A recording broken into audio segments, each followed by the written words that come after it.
Et on passe au sport. Focus sur une passionnée de karaté, Kenly Cavanier.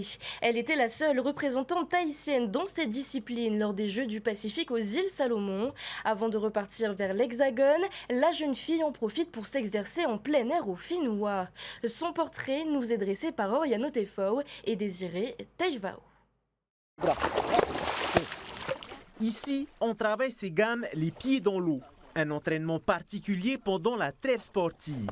L'an dernier, la jeune fille évoluait au Pôle Espoir d'Océanie en Nouvelle-Calédonie. Le 17 février, elle rejoindra Marseille pour y intégrer le club Spartan Combat.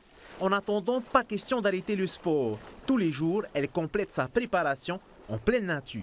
Là, c'est plus du sport loisir, donc tout ce qui est natation, paddle, un peu de préparation physique. On reprend tout doucement. Là, on nage un peu, on profite de la mer tant qu'on peut. Depuis la période de la Covid, le karaté polynésien est en perte de vitesse, avec moins de compétition et moins de licenciés. Kenly était d'ailleurs la seule combattante tahitienne au dernier Jeux du Pacifique. Elle était accompagnée de son frère en tant que coach et de son père, sélectionné en tant qu'officiel. Kenly a décroché 2 médailles d'argent.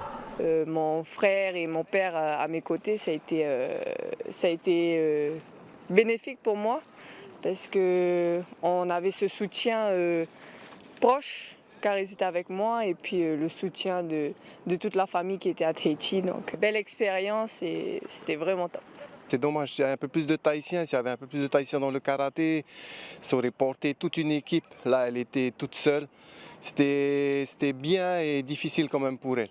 Mais sinon, oui, c'était une belle expérience. Elle ne peut que être fière de ce qu'elle a fait. Cette opportunité lui permettra de participer à toutes les compétitions nationales. Dans sa ligne de mire, les championnats de France en avril. Kenly n'abandonne pas pour autant ses études qu'elle poursuit par correspondance.